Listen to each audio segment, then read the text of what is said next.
हरे कृष्णा। आप सभी का हार्दिक स्वागत है आज के श्रीमद् भागवतम कथामृतम के सत्र में। पिछली बार हमने देखा था कि किस प्रकार गोवर्धन पूजा भगवान श्री कृष्ण ने करवाई। अपने सभी ग्वाल बालों, अपने जो भी उनके मित्रगण थे, पिता थे, माता थे और जो भी पिता के समकक्ष जितने भी गोप हैं उन सब के हित के लिए उन्होंने गोवर्धन पूजा कराई और इंद्रदेव की पूजा नहीं हुई। जब इंद्रदेव की पूजा नहीं हुई तो इंद्रदेव क्रोधित हो गए और उन्होंने संवर्तक बादलों के द्वारा बहुत तेज वर्षा कराई और वो वर्षा 7 दिन और 7 रात चलती रही। और जब इंद्रदेव ने देखा कि कुछ असर नहीं हो रहा है तब उनको एहसास हुआ कि ये तो भगवान ही हो सकते हैं, तो परम पुरुषोत्तम ही हो सकते हैं, वही ये कार्य कर सकते हैं। तब जाकर इंद्रदेव ने वर्षा को रोक दिया और उसके बाद में सभी गोपगण अपने अपने घरों को चले गए और वहाँ पर सभी लोग भगवान का गुणगान कर रहे हैं। भगवान के जन्म से लेकर अब तक 7 वर्ष में जो जो भी लीलाएं हुई हैं उन सब का गुणगान हो रहा है। तो वहाँ तक हमने पिछली बार देखा था। अब आइए देखते हैं उसके आगे क्या हुआ। जब इंद्रदेव को अपने गर्व का भान हो गया, एहसास हो गया और उन्होंने वर्षा बंद कर दी, तब उनको लगा कि मेरे से तो बहुत बड़ी गलती हो गई है। मैंने भगवान श्री कृष्ण के प्रति जो परम पुरुषोत्तम हैं, जिनकी मैं भी आराधना करता हूँ, उनके प्रति मैंने अपराध कर दिया है, तो मुझे क्षमा मांगनी चाहिए। और अभी क्षमा मांगने के लिए वो तो क्या है, इंद्रदेव सभी देवताओं के राजा हैं, तो वो देवराज कहलाते हैं। अभी सबके सामने तो देवराज को क्षमा मांगते हुए थोड़ी शर्म आई, है ना। लीडर अपने सबॉर्डिनेट के सामने किसी दूसरे से क्षमा नहीं मांगता है, उसको ऐसा चाहिए कि भाई हम दोनों अलग कमरे में जाके बात करें। तो ऐसी स्थिति हो गई इंद्रदेव की। तो इंद्रदेव को अपराध बोध होने के कारण उन्होंने सोचा कि अब मैं भगवान श्री कृष्ण से क्षमा मांगता हूँ, और वो सबके सामने नहीं मांग सकते थे। तो उन्होंने क्या किया, जो गोवर्धन के पास एकांत सा स्थान उन्होंने ढूंढा और उस एकांत स्थान में वहाँ पहुँच गए और वहाँ पर जाके वो भगवान श्री कृष्ण से क्षमा मांगने लगे। जैसे कहते हैं ना, एक कोने में खड़े हो गए। मतलब हॉल में भी यदि सबके सामने खड़े हैं और जगह नहीं मिल रही है तो क्या करते हैं, एक साइड में कहीं कोने में चले जाते हैं, वहाँ बात करते हैं। तो इस प्रकार वहाँ पर तो कोई रूम है नहीं, इसीलिए वो गोवर्धन पर्वत के ऐसे एकांत स्थान में आ गए और वहाँ पर भगवान श्री कृष्ण से क्षमा मांगने लगे। क्योंकि इंद्रदेव बहुत ही लज्जित थे, उनको इस बात का पूरा अपने ऊपर अपराध बोध हो रहा था कि मैंने भगवान श्री कृष्ण के प्रति इतना बड़ा अपराध कर दिया है, तो मुझे पश्चाताप करना ही चाहिए। और भगवान इतने दयालु हैं कि उन्होंने पश्चाताप का पूरा अवसर इंद्रदेव को दिया। तो जैसे ही इंद्रदेव ने भगवान श्री कृष्ण को अपने नज़दीक देखा, अभी क्षमा मांगने का प्रोसीजर देखिए कैसा है। जैसे ही देखा इंद्रदेव ने भगवान कृष्ण के नज़दीक आ गए और क्षमा मांगने का सही अवसर है, तो वो सीधा भूमि पर गिर गए। कैसे गिरे, डंडे की तरह गिरे। इसीलिए उसको कहा जाता है दंडवत प्रणाम। हाँ, पूरा दंडवत प्रणाम किया भगवान को। और जो उन्होंने सुंदर सा सोने का चमचमाता मुकुट पहना हुआ था वो भगवान श्री कृष्ण के चरणों में रख दिया और बहुत ही दीन भाव हृदय में लाते हुए भगवान श्री कृष्ण के सामने वो हाथ जोड़कर प्रार्थना करने लगे। वो कहने लगे कि हे भगवान, आपका दिव्य स्वरूप शुद्ध सत्वगुण से युक्त है और आप जो है वो तीनों गुणों के प्रभाव से पूरी तरह मुक्त हैं। आप पर तीनों गुणों का कोई प्रभाव नहीं पड़ता, यहाँ तक कि काम, क्रोध, लोभ, मद, मत्सर्य मतलब ईर्ष्या, द्वेष, आप इन सभी दुर्गुणों से पूरी तरह परे हैं। लेकिन परमेश्वर होने के नाते आप दुष्टों का दमन करते हैं और धर्म की रक्षा करने के लिए उनको दंड देते हैं। आप सभी जीवों के पिता हैं और हम जैसे लोगों का मिथ्या गर्व, अभिमान को चूर चूर करना आपका पूर्ण अधिकार है। क्योंकि हम जैसे जो बेवकूफ़ है वो स्वयं को सृष्टि मान बैठते हैं, स्वयं को स्वामी मान बैठते हैं, तो आप इस प्रकार हमारा गर्व को चूर चूर करते हैं। तो ऐसे क्या कर रहे हैं इंद्रदेव? भगवान को ग्लोरीफाई कर रहे हैं, उनकी प्रशंसा कर रहे हैं। वो कह रहे हैं नमस्तुभ्यं भगवते पुरुषाय महात्मने वासुदेवाय कृष्णाय सात्वतां पतये नमः।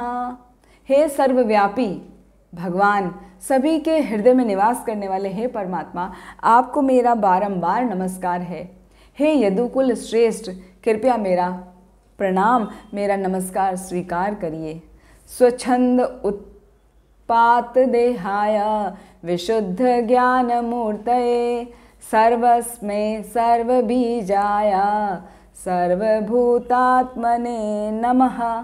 अर्थात अपने भक्तों की इच्छा के अनुसार दिव्य शरीर धारण करने वाले शुद्ध चेतना रूप सर्वस्व, समस्त वस्तुओं के बीज और समस्त प्राणियों के आत्मा रूप हे भगवान, मैं आपको बारंबार नमस्कार करता हूँ। तो इस तरह विभिन्न प्रेयर्स को गा गा के इंद्रदेव बारंबार क्षमा मांग रहे हैं भगवान से।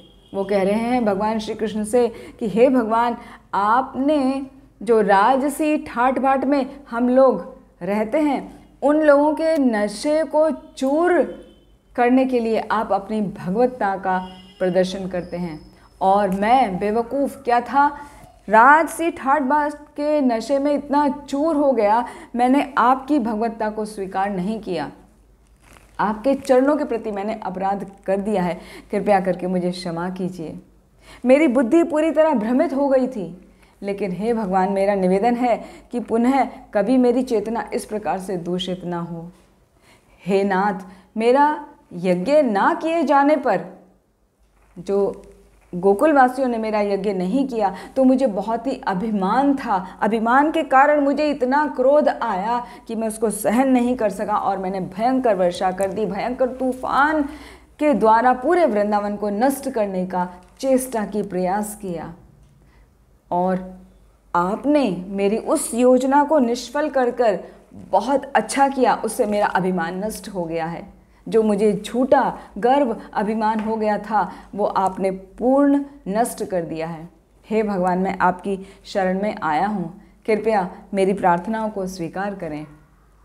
ऐसा सुनकर भगवान श्री कृष्ण मुस्कुराने लगे और एकदम गंभीर वाणी में बोलने लगे।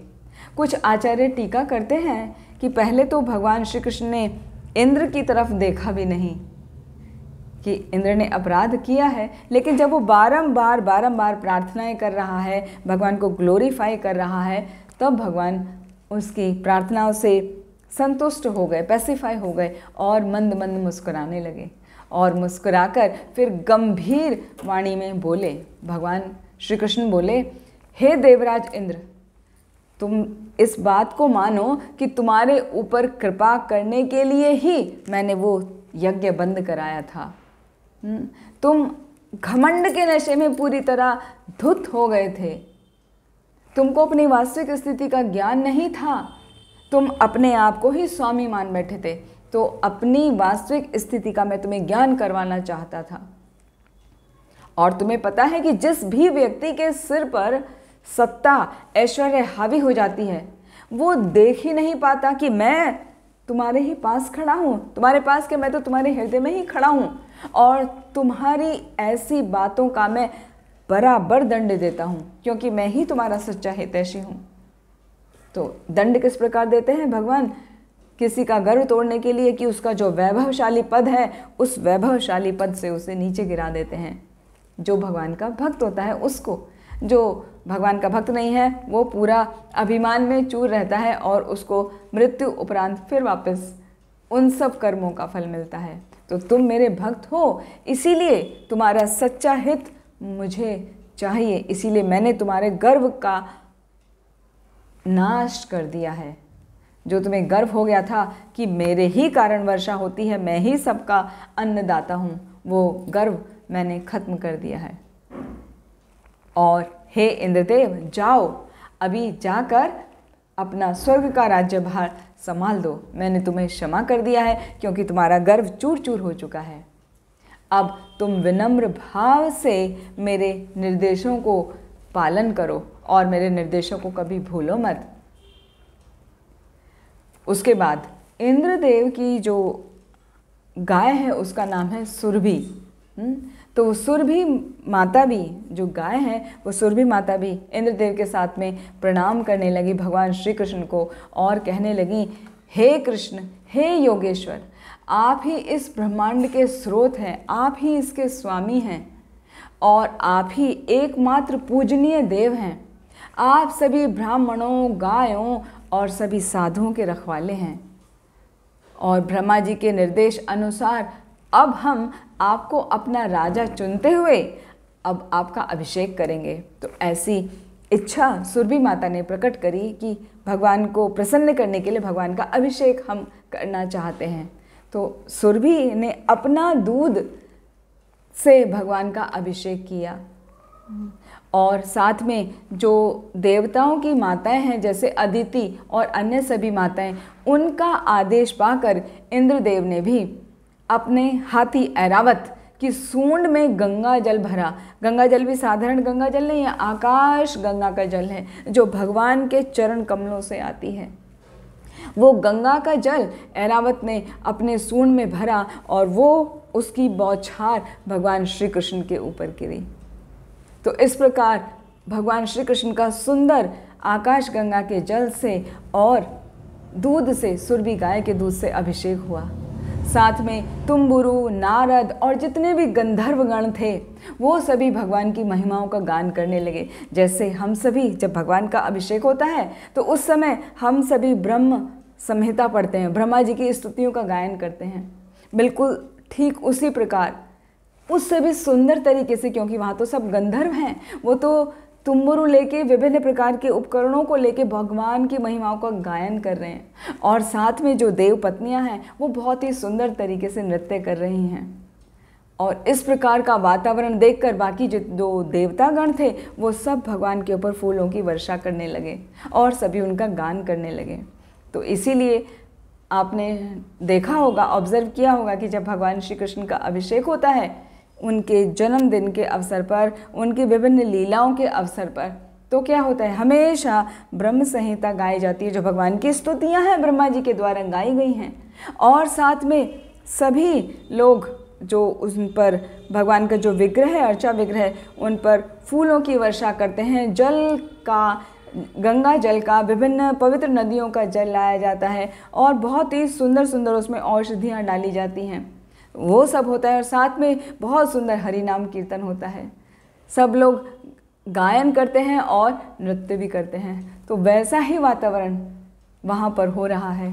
तो वो सारा वातावरण देखकर भगवान श्री कृष्ण प्रसन्न हो गए और सुरभि माता ने इतना अधिक भगवान के ऊपर दूध का अभिषेक किया, इतना अधिक मात्रा में किया कि जो आसपास की धरती थी वो पूरी दूध से भीग गई। ऐसा लगा जैसे दूध की कीचड़ हो गई। पानी जब आप ज़्यादा डाल दो ना मिट्टी में तो कैसा होता है, कीचड़ कीचड़ हो जाता है ना, तो दूध की वहाँ कीचड़ हो गई। इतना ज़्यादा अभिषेक किया गया वहाँ भगवान का। और उस सुंदर वातावरण से जब भगवान प्रसन्न हो गए तो क्या हुआ, बाद में जितनी भी नदियाँ थीं वो सभी मीठे जल के पानी से भर गईं। वृक्षों से शहद टपकने लगा। वृक्षों से शहद कैसे टपकने लगा, वृक्षों में जो हनी बीज होती है, मधुमक्खी, उन्होंने छत्ते बनाए थे, तो वो छत्ते अभी पूरे कंप्लीट रेडी हो गए, पल्लवित हो गए और उनमें से अभी शहद चूने लगा। जो वनस्पतियाँ वहाँ पर उगाई जाती थीं वो और ज़्यादा अधिक मात्रा में उत्पन्न होने लगी। मतलब जो सब्जियाँ, तरकारी, जो फूल थे वो सब अधिक मात्रा में आने लगे और पर्वत भी बहुत उदार हो गए। पर्वतों का उदारता का एग्जाम्पल देखने को मिलता है कि वहाँ पर बहुत सारे खनिज, लवण और रत्न जो पृथ्वी ने अपने उदर में छिपाए हुए थे वो सब प्रकट होने लगे। तो सब एक दूसरे को रत्नों को बांटने लगे। और भगवान के अभिषेक के दौरान इतना सुंदर वातावरण हो गया था कि यदि किसी व्यक्ति के या प्राणियों के बीच में आपस में शत्रुता थी भी, जैसे हिरण और शेर, तो वो भी अपनी शत्रुता को भूलकर एक दूसरे के साथ प्रेम का व्यवहार करने लगे। तो यहाँ पर हमें ये शिक्षा मिलती है भगवान के इस एपिसोड से, इस वृतांत से, कि जब भगवान का अभिषेक होता है हमारे मंदिरों में, जब भी हम देखते हैं, तो उस वक्त यदि हमारे हृदय में किसी के प्रति कोई भी भाव, वैर भाव होता है, तो हमें उसको ख़त्म कर देना चाहिए, शत्रुता पूरी भुला देना चाहिए और आपस में सभी के साथ प्रेम का व्यवहार करना चाहिए और ज़्यादा से ज़्यादा भगवान का नाम लेना चाहिए, भगवान के प्रेयर्स गाना चाहिए, नृत्य करना चाहिए, कीर्तन करना चाहिए। इसीलिए कहा जाता है कि अभिषेक का जो अवसर होता है उसको चूकना नहीं चाहिए। आप यदि फिज़िकली प्रेजेंट नहीं हैं तो ऑनलाइन उसको देखना चाहिए। यदि आप जैसे बहुत दूर हैं, मंदिर नहीं जा पाते, या आप भी कभी ट्रैवलिंग में होते हैं तो मंदिर नहीं जा पाते, तो ऐसे में ऑनलाइन आपको ज़रूर अटेंड करना चाहिए अभिषेक का प्रोग्राम। क्योंकि जब भगवान का अभिषेक होता है तो भगवान का अभिषेक करने से सभी भक्त गण तो प्रसन्न होते ही हैं, भगवान उन सभी भक्त गणों पर अपनी कृपा की बौछार करते हैं। तो भगवान की कृपा चाहिए तो अभिषेक का दर्शन अवश्य लेना चाहिए और साथ में भगवान को प्रेयर करना चाहिए। तो इस प्रकार इंद्रदेव के आकाश गंगा के जल से और सुरभि माता के दूध से जब भगवान श्री कृष्ण का अभिषेक पूरा हो गया, संपूर्ण हो गया, तो भगवान प्रसन्न हो गए और भगवान ने उनको आशीर्वाद दिया इंद्र को कि अब मैं जो तुम्हें निर्देश दे रहा हूँ, जो निर्देश पहले से ही दिए हुए हैं, कॉमन की सदा मेरा हरि नाम जपो, सबसे मित्रता का भाव रखो, उन निर्देशों का हमेशा हमेशा पालन करो और इनको कभी भी भूलो नहीं। और इस प्रकार भगवान के आदेशों को पाकर इंद्रदेव भगवान की अनुमति लेकर अपने सभी अनुचर, उनके बादल है ना, संवर्तक बादल और बाकी सभी पवन देव और साथ में सुरभि गाय और बाकी अन्य जितने भी अनुचर थे, सभी देवताओं के सहित वो सब स्वर्ग लोक को लौट गए। अभी कुछ दिन के बाद की बात है, क्या हुआ? अभी जैसे हमने देखा कि ये पूरा वृतांत कब हुआ? गोवर्धन पूजा के दिन, है ना। गोवर्धन पूजा जिस दिन से शुरू हुई उस दिन से 7 दिन तक लगातार वर्षा हुई। तो गोवर्धन पूजा होती है प्रतिपदा के दिन, दीपावली से अगले दिन, जब हम लक्ष्मी पूजन करते हैं। दीपावली या दामोदर लीला जिस दिन हुई, माता यशोदा ने कृष्ण को रस्सी से बांधा, जिसे दामोदर लीला कहा जाता है, तो दामोदर लीला के अगले दिन होती है गोवर्धन पूजा। तो गोवर्धन वाले दिन से 7 दिन तक इंद्र ने वर्षा की थी और उसके शांत हो गया था ना 7 दिन के बाद। तो 8, 9, 2 दिन उसने इंतज़ार किया। उसको शर्म आ रही थी ना, मैं कैसे कृष्ण के पास जाऊं, कैसे क्षमा प्रार्थना करूं। उसको अपराध बोध हो रहा है, वो समझ नहीं आ रहा मैं कैसे अपने आप को प्रकट करूं, भगवान से क्षमा कैसे मांगूं। तो पूरा 2 दिन लग गए। तो तीसरे दिन जाके वहाँ उसने क्षमा मांगी। तो इस प्रकार गोवर्धन से लेके 10 दिन बीत गए। गोवर्धन पूजा से लेके 10 दिन बीत गए और 10वें दिन इंद्रदेव ने श्री कृष्ण की पूजा करी। मतलब 7 दिन के बाद में 8वें दिन वर्षा रुक गई। उसको एहसास हुआ, 8, 9 दिन, 2 दिन उसने इंतज़ार किया, सोचता रहा कैसे करूं, और 10वें दिन उसने कम्प्लीटली सरेंडर करके भगवान की पूजा करी और भगवान प्रसन्न हो गए। अब 10वें दिन के अगले दिन क्या आता है? दशमी के बाद आती है एकादशी। तो अब एकादशी का दिन है, ये कार्तिक मास की जो अगली वाली एकादशी आएगी। कल है कृष्ण पक्ष की एकादशी, रमा एकादशी, और अगले पक्ष की एकादशी आएगी, वो है देव उत्थान एकादशी या देव उठनी एकादशी भी इसको साधारण भाषा में कहा जाता है। तो ये उस एकादशी की बात हो रही है। तो गोवर्धन पूजा से लेके एकादशी का समय आ गया। अभी एकादशी का उपवास नंद महाराज ने रखा, हाँ, सभी ब्रजवासी रखते थे। अभी एकादशी का उपवास भी रख लिया। अब अगले दिन क्या होता है? द्वादशी के दिन उसका पारण करना होता है। तो उस दिन की जो एकादशी थी वो थोड़ी छोटी थी, 18 आवर्स की थी एकादशी, और द्वादशी के दिन सुबह सूर्योदय से पहले ही उसका पारण का समय समाप्त हो जाता, ऐसा उस समय का टाइम पीरियड में था। तो क्या किया, नंद बाबा ने सोचा कि इससे पहले कि समय समाप्त हो जाए मैं जल्दी से स्नान कर लूँ। तो वो द्वादशी के दिन अर्ली मॉर्निंग तड़के ही चले गए यमुना में स्नान करने। और अर्ली मॉर्निंग वो इतना अर्ली था कि वो रात का अंतिम प्रहर भी शुरू नहीं हुआ था, मतलब मिड नाइट ही थी ऑलमोस्ट। हाँ, रात के 2-2:30 बजे। तो इसीलिए कहा जाता है कि 3 बजे से पहले से स्नान नहीं करना चाहिए। तो रात का वो समय था और वो यमुना जी में गए और स्नान करने के लिए उतरे। तो पानी गहरा था, गहरे पानी में उतर गए। अंधेरा होता था, पहले लाइट वाइट तो होती नहीं थी, तो उन्होंने ध्यान नहीं दिया ये इस बात का कि समय क्या है। उन्हें तो ये लग रहा था कि आज जल्दी पारण करना है, सूर्योदय से पहले ही पारण करना है, तो फटाफट मैं जाके स्नान कर लेता हूँ। और वो पानी के गहरे में भी चले गए, गहरे तरफ। तो जैसे ही वो वहाँ पर गए, अब पानी के देवता कौन है, वरुण देव। तो वरुण देव का भी पूरा राज्य है पानी के अंदर, जल के अंदर उनका पूरा साम्राज्य है और उनके विभिन्न सेवक हैं। तो एक सेवक जो आसुरी प्रवृत्ति का था, उसको पता नहीं था क्या नियम है, क्या पालन करना है, कैसे, कुछ पता नहीं। बस उसको पता है कि रात में स्नान नहीं करना, कोई आएगा तो मुझे अंदर अपने लोक में खींच लेना है। तो उसने जब देखा कि नंद बाबा आए हैं स्नान करने के लिए, तो उसने उनको बंदी बना लिया। सेवक ने नंद बाबा को बंदी बना लिया, उनको नीचे ले आया पानी के तलहटी में जहाँ पे वरुण देव का पूरा लोक है, और अपने स्वामी के सम्मुख ले आए। जब बाहर ग्वालों ने देखा कि नंद बाबा तो बहुत देर से पानी में गए हुए, अभी तक आए नहीं और दिखाई भी नहीं दे रहे हैं। मतलब सर दिखता है ना, जब बार बार गोते लगाते हैं तो बाहर सर आता है, अभी कुछ भी नहीं दिख रहा है, एकदम शांत हो गया है। तो वो डर गए, जोर जोर से चिल्लाने लगे, हे कृष्ण, हे राम, हे बलराम, ऐसे कर करके वो बारंबार चिल्ला रहे हैं। तो उनकी चीखने की आवाज़ सुनकर भगवान श्री कृष्ण समझ गए कि ये तो आज तो कुछ ना कुछ गड़बड़ हो गई है।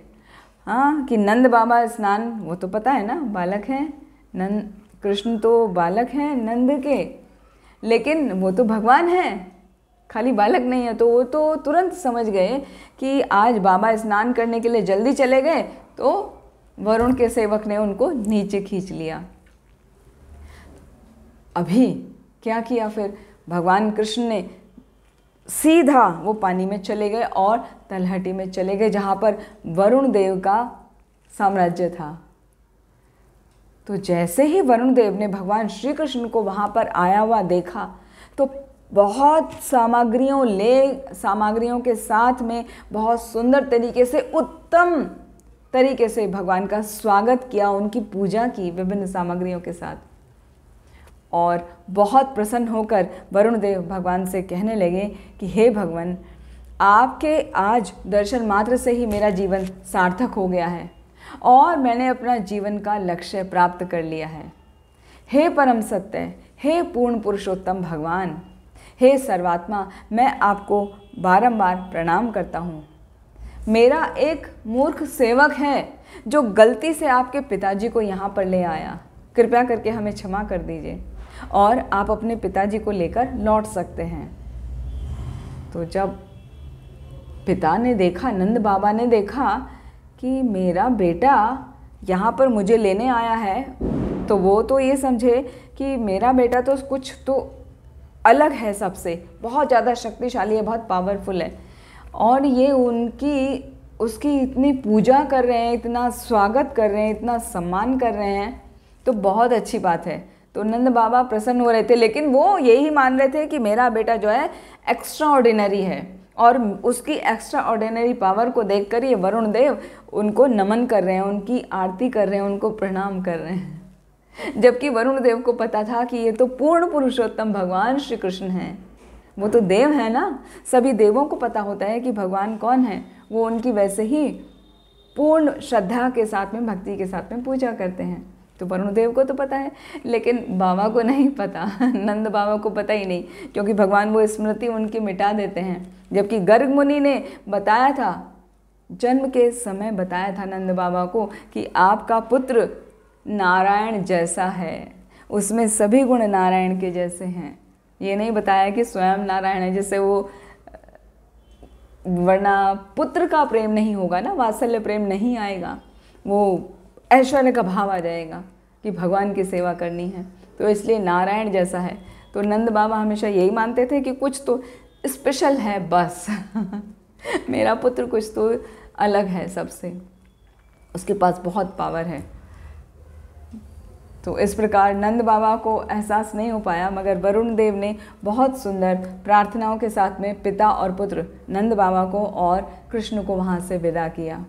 जब वो बाहर आ गए, बाहर आए तो जैसे ही सभी गोपों ने बाहर, वो इंतजार करें ना, बाहर देखा कि नंद महाराज लौट आए हैं और कृष्ण भी साथ में आ गए हैं, तो वो बहुत प्रसन्न हो गए। लेकिन वहाँ पर जब अंदर थे तो नंद महाराज वरुण लोक का ऐश्वर्य देखकर बहुत ही भौचक्के रह गए थे, अचंभित हो गए थे, आश्चर्यचकित हो गए थे, स्तब्ध रह गए थे। उन्हें ये लगा था कि ये महान देवता मेरे छोटे से पुत्र का मान सम्मान और पूजा क्यों कर रहे हैं। तो उनको बहुत ही उत्तेजना हो रही थी, है ना, एंजाइटी होती है ना, तो वो एंजाइटी के कारण वो सभी बाहर आने के बाद में सभी गोपों को, ग्वालों को वो पूरा किस्सा सुनाने लगे। अरे देखो ऐसा हुआ, मैं तो पानी में नीचे चला गया, एक सेवक मुझे बंदी बना के ले गया, वरुण देव के साथ में जो वहाँ का राजा था उसके सामने मुझे लेके गए। हालांकि उसने मेरा बहुत सम्मान किया, वरुण देव को तो पता है ना ये मेरे परमेश्वर के पिता हैं, तो उन्होंने कुछ उनको कष्ट नहीं दिया, उन्होंने बहुत सम्मान के साथ उनको बिठाया, सिंहासन पे बिठाया। लेकिन जब वो पूरा वृतांत अब गोपों को सुना रहे हैं कि जब कृष्ण आए तो कृष्ण मेरे पुत्र को देखकर तो वो उन्होंने इतना सुंदर सामग्रियों के साथ में उनकी पूजा करी, तो देख के बहुत ही हृदय आनंद से भर गया। तो ये सब बार बार बता रहे हैं अलग अलग गोप मित्रों को कि ऐसा हुआ ऐसा हुआ, लेकिन बताते हुए उनको इस बात का बिल्कुल भी एहसास नहीं हो पा रहा है, अरे ये तो मेरा पुत्र जो है परमेश्वर है, वो नारायण जैसा नहीं, वो स्वयं नारायण है। वो खाली यही मानते थे कि बड़ा अद्भुत है, एक्स्ट्राऑर्डिनरी है, इसलिए वरुण ने इतना सम्मान किया। तो जब वरुण लोक में घटी हुई घटनाओं को गोपों ने और गोप बालकों ने सुना तो उनको तो पूरा विश्वास हो गया, उनको पूरा भरोसा हो गया कि हो ना हो ये कृष्ण जो है परम परमेश्वर हैं। और वो आश्चर्यचकित होकर सोचने लगे, यदि ये परम परमेश्वर भगवान श्री कृष्ण हैं तो क्या हमें वो अपने धाम में लेके जाएंगे, क्या हमें चिन्मय धाम में लेके जाएंगे, क्या वो हमें अपने गोकुल धाम में लेकर जाएंगे। वो ऐसा सोचने लगे। तो कृष्ण तो सर्वज्ञ है, उन्हें तो सभी के मन के भावों का भी पता चलता है। तो जैसे ही वो ऐसा भाव सोच रहे थे कि क्या ये हमको भी अपने धाम में लेके जाएंगे, तो उनके मन की बात को जानकर भगवान कृष्ण सोचने लगे कि इस संसार के सभी लोग जो हैं अज्ञानतावश अपनी इच्छाओं और कर्मों के अनुसार कभी तो उच्च लोकों में जन्म लेते हैं या कभी निम्न लोकों में जन्म लेते हैं। इसीलिए उन्हें इस बात का कोई ज्ञान नहीं हो पाता और कोई ज्ञान नहीं रहता कि उनकी अगली गति क्या होगी। भगवद गीता में भी आता है ना 8वें अध्याय में, आ ब्रह्मा भुवना लोका पुनरावर्तिनो अर्जुना मामुपेत्य तु कौन्तेय पुनर्जन्म न विद्यते। कि ब्रह्मलोक से लेके उच्च लोकों से लेके निम्न लोक तक सभी जो हैं कैसे हैं, आ ब्रह्म भुवना लोका पुनरावर्तिनो अर्जुना, बार बार पुनर्आगमन होता रहता है। मतलब अभी हम पृथ्वी लोक में हैं, हम अच्छे कार्य करेंगे तो हम स्वर्ग लोक की प्राप्ति कर सकते हैं, और अच्छे करेंगे तो हम तपोलोक, जनलोक, महरलोक इन सब में जा सकते हैं, ब्रह्मलोक तक भी पहुंच सकते हैं। और फिर कुछ मिस्टेक करेंगे तो हम नीचे के लोकों में भी जा सकते हैं, पाताल तक जा सकते हैं। तो सभी लोकों में चलता रहता है हर व्यक्ति अपने अपने कर्मों के अनुसार और अपनी अपनी इच्छाओं के अनुसार। लेकिन जो मामुपेत्य तु कौन्तेय पुनर्जन्म न विद्यते, जो मुझे प्राप्त कर लेता है उसका पुनर्जन्म नहीं होता।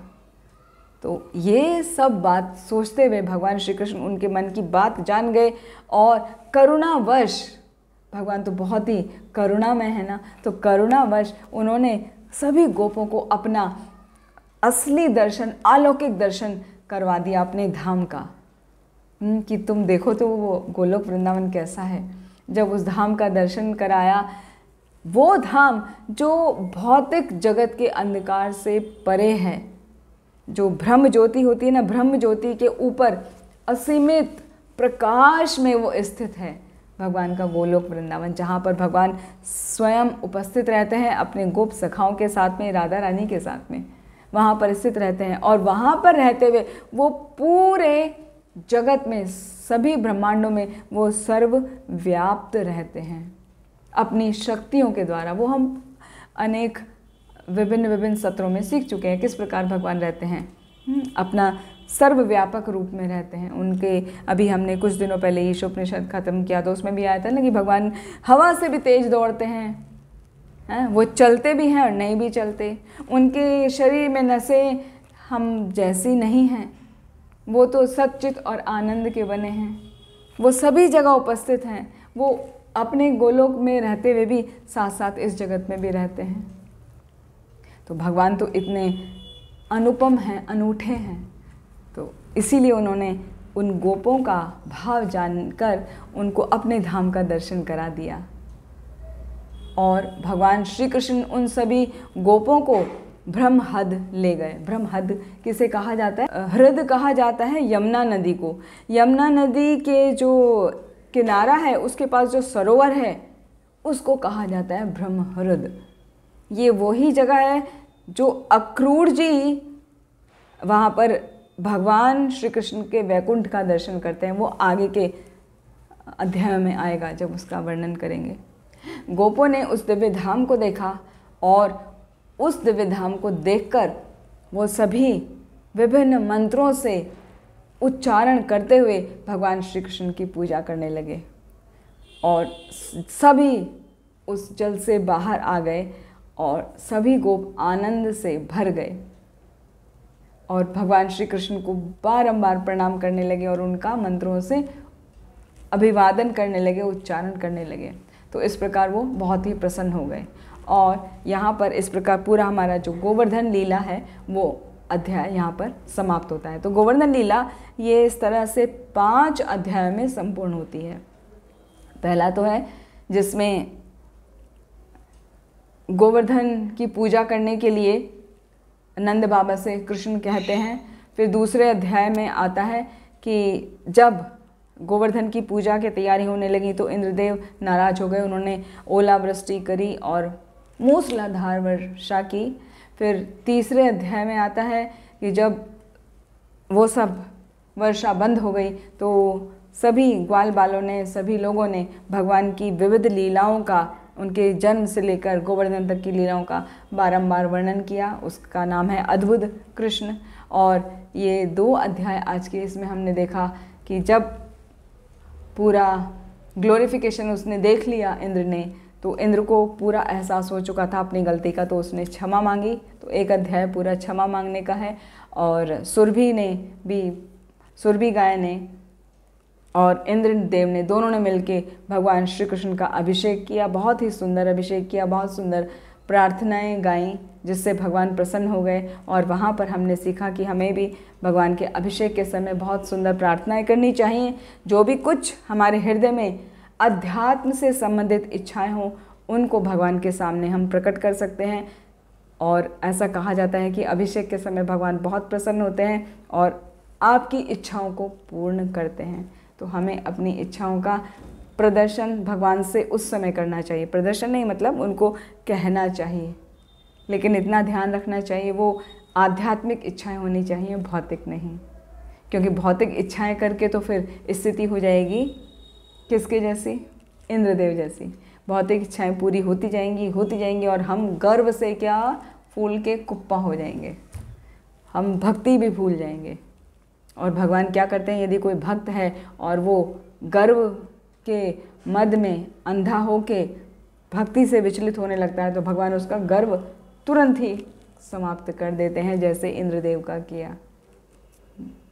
और उसके आखिरी चैप्टर में हमने देखा नंद बाबा जब स्नान के लिए गए तो वरुण लोक के लोक वो पहुंच गया। उनका सेवक ने, वरुण देवता के एक सेवक उसको पकड़ के ले गए नंद बाबा को, और फिर भगवान श्री कृष्ण ने उनकी रक्षा करी। और इस प्रकार उनको एहसास हो गया कि किस प्रकार भगवान परम परमेश्वर हैं और सबकी रक्षा करते हैं। सब आनंद से भर गए।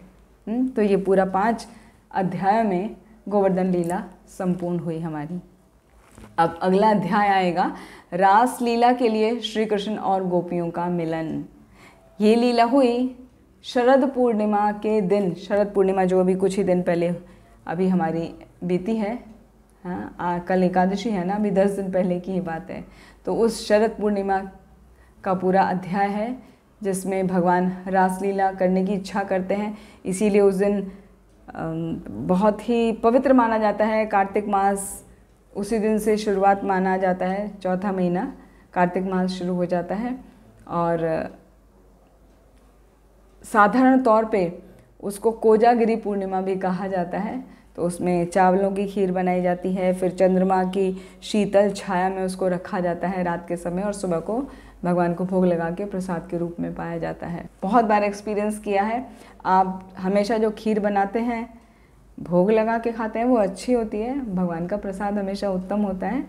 लेकिन जो शारदीय पूर्णिमा वाले दिन जो चंद्रमा की शीतलता में रख के खाई जाता है, प्रसाद पाया जाता है, उसका अलग ही आनंद होता है। तो भगवान की कृपा इस तरह से उसमें प्राप्त होती है। तो ये तो है हमारा साधारण बात। लेकिन अभी हम देखेंगे कि श्रीमद् भागवतम में शुकदेव गोस्वामी ने किस प्रकार उसकी चर्चा की है। तो बहुत ही सुंदर है वो। उसके लिए बड़ा समय चाहिए, वो आज नहीं लेंगे, वो अगले सत्र में लेंगे। रासलीला के लिए श्री कृष्ण और गोपियों का मिलन, और उसके बाद में भगवान उनको छोड़ के चले जाते हैं। तो गोपियाँ भगवान श्री कृष्ण को खोजती हैं, नहीं खोज पाती तो उनकी याद में भगवान की लीलाओं को गा के वो गुणगान करती हैं। उसको कहा जाता है गोपी गीत। गोपी गीत बहुत ही सुंदर है, जिसकी चर्चा इसके श्रीमद् भागवतम के 10वें स्कंद में ही आती है। 31वां अध्याय है शायद। और ऐसा कहा जाता है कि कार्तिक मास में गोपी गीत नित्य प्रतिदिन सुनना चाहिए, हो सके तो गाना चाहिए। नमामीश्वरं सच्चिद आनंद रूपं लसत्कुंडलं गोकुले व्रजमानं। नमामीश्वरं सच्चिद आनंद रूपं लसत्कुंडलं गोकुले व्रजमानं। यशोदाभियोलुखालदममानं परामृष्टमत्यन्ततो द्रुतगोप्या। यशोदाभियोलुखालदममानं परामृष्टमत्यन्ततो द्रुतगोप्या। रुदन्तं मुहुर्नेत्रं युग्ममृजन्तं कराम्भोजयुग्मेन सातकं नेत्रं। रुदन्तं मुहुर्नेत्रं युग्ममृजन्तं कराम्भोजयुग्मेन सातकं नेत्रं। मुहुश्वासकं पात्रीरेखककण्ठा स्थितग्रीवदामोदरं पतिबद्धं। मुहुश्वासकं पात्रीरेखककण्ठा स्थितग्रीवदामोदरं भक्तिबद्धम्। इति दृक्स्वलीलाभिरानन्दकुण्डे स्वघोषं निमज्जन्तम् आख्यापयन्तम्। इति दृक्स्वलीलाभिरानन्दकुण्डे स्वघोषं निमज्जन्तम् आख्यापयन्तम्। तदीयेषिते गृहेषु भक्तिर्जितात्वां पुनः प्रेमोदस्तं शताव्रति वन्दे। तदीयेषितेऽग्नेषु भक्तिर्जितत्वं पुनः प्रेमोत्तस्तं शताव्रतिवन्दे वरं देवमोक्षं न मोक्षवधिं वा न चान्यं वृणेऽहं वरेशादपीहा वरं देवमोक्षं न मोक्षवधिं वा न चान्यं वृणेऽहं वरेशादपीहा इदं ते वपुरनाथ गोपालबालं सदा मे मनस्या विरास्तं किमन्ये इदं ते वपुरनाथ गोपालबालं सदा मे मनस्या विरास्तं किमन्ये इदं ते मुखाम्भोजम् अत्यन्तनीले व्रतं कुन्तले स्निग्धरक्तिश्रीगोप्या इदं ते मुखाम्भोजम् अत्यन्तनीले व्रतं कुन्तले स्निग्धरक्तिश्रीगोप्या मोहशुम्बितं बिम्बरक्ताधरं मे मोहशुम्बितं बिम्बरक्ताधरं मे मनस्याभिरास्तामलं लक्षलाभे मनस्याभिरास्तामलं लक्षलाभे नमो देव दामोदरानन्द विष्णु प्रसीद प्रभो दुःख जलाब्धिमग्नां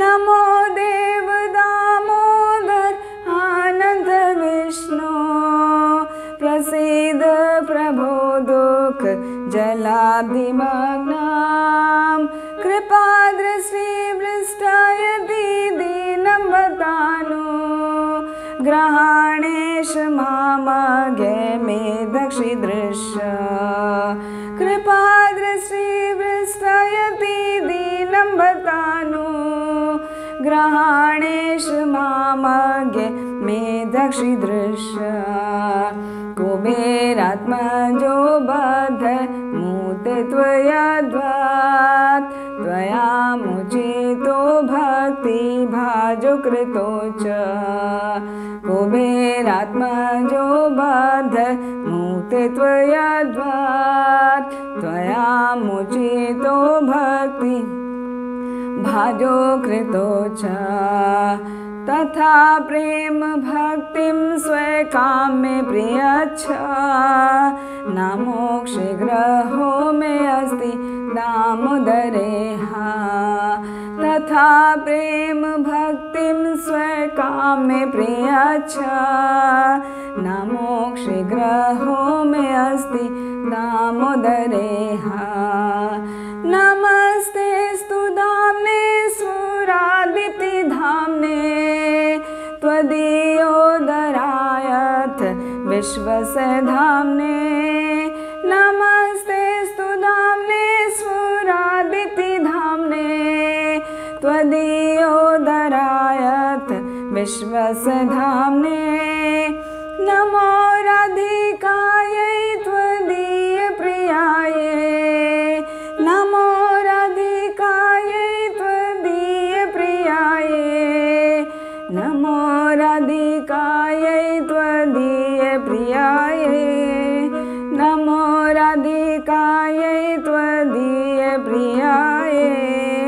नमो अनन्तलीलाय देवाय तुभ्यं नमो अनन्तलीलाय देवाय तुभ्यं नमामीश्वरं सच्चित् आनन्दरूपं लसत्कुण्डलं गोकुले व्रजमानं हरे कृष्णा कृष्णा कृष्णा हरे हरे हरे राम राम राम हरे हरे